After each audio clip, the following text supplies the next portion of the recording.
अब एक सवाल है जिस पर सुमेश जी आप फिर वही कहेंगे कि अब इनको कहें तो क्या कहें? बात है रिलायंस पावर की। कुलदीप सिंह जी के पास 2000 शेयर हैं और खरीद भाव इनका देखिए 445 रुपए का है। मतलब मात्रा भी इतनी बड़ी है और खरीद भाव भी ऐसा है कि अब इनको आप बोलेंगे तो क्या बोलेंगे, मैं तो यही सोच रहा हूँ। क्या जवाब देंगे अभी? सब इतना ही है मेरे पास जवाब कि ये भी आपका वही खड़ी दीवार वाले सीन है, और वो तो खैर पता नहीं, वो भाव तो भूल ही जाइए। मेन है कि अब जब तक ये 200 डीएमए आपका जो 14-15 के रेंज में है ना, अब इसके ऊपर जब तक सस्टेन करता है ठीक है, आपके सारे होप बचे हुए हैं। लेकिन अभी फिलहाल ये सैंडविच्ड है 200 डीएमए और 50 डीएमए के बीच में। तो यही है जवाब, इससे ज़्यादा तो कुछ जवाब में है नहीं मेरे पास।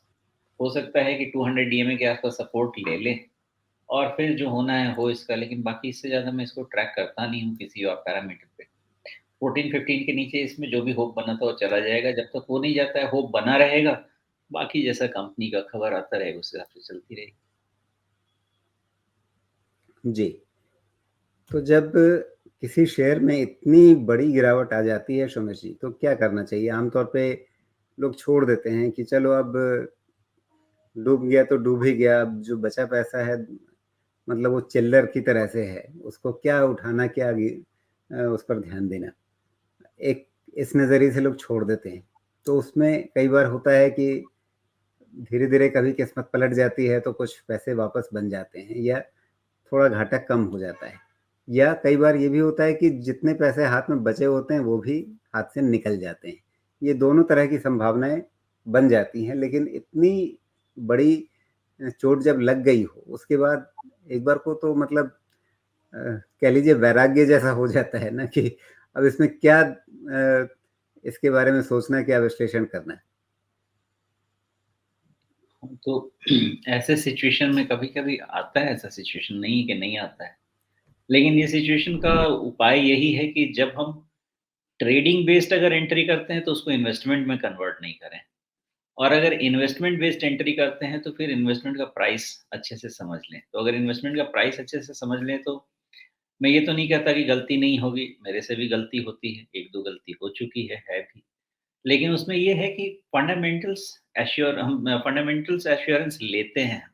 किसी चीज़ की गारंटी नहीं है बिकॉज़ कंपनी मैं नहीं चला रहा।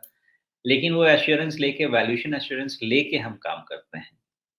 अब जब तक उसका आउटलुक फंडामेंटली चेंज नहीं हो जाता है, उस पे बने रह सकते हैं, कोई दिक्कत नहीं है। लेकिन ट्रेडिंग पोज़ीशन को इन्वेस्टमेंट में कन्वर्ट करने का कोई मतलब नहीं होता। दूसरी चीज़, अगर इन्वेस्टमेंट डिसीज़न कुछ लिया है और उसमें कुछ फंडामेंटल चेंजेज़ हो गए जिसके कारण वो ठीक नहीं होगा, तो भी वहाँ पे लटक के रहने का कोई मतलब नहीं है। उसको, उसके लॉसेस को धीरे-धीरे थोड़ा-सा कम कर सकते हैं, प्रॉफ़िट के अगेंस्ट ऑफसेट कर सकते हैं और उसके पोज़ीशन को बेटर अपॉर्च्युनिटी में कन्वर्ट कर सकते हैं। लेकिन ये असेसमेंट कर सकते हैं, असेसमेंट करने के बाद ही करना चाहिए। अगर फंडामेंटली डाउट नहीं है, जो करेक्शन है वो टेम्परेरी सेटबैक है, चाहे वो बड़ा है, छोटा है, तब वैसे जल्दबाज़ी में डिसीज़न नहीं लेना है। लेकिन अब यहाँ पे तो फंडामेंटल इश्यू आज से नहीं, शुरू से। तो जब शुरू से फंडामेंटल इश्यू है तो मुझे लगता है इसमें इतना वेट करने की ज़रूरत थी। कभी भी पहले ही बाहर निकल जाना चाहिए था, क्योंकि यहाँ 100% फंडामेंटल इश्यू तो था, पहले ही था। वैल्यूएशन इश्यू था, फंडामेंटल इश्यू था, सब था।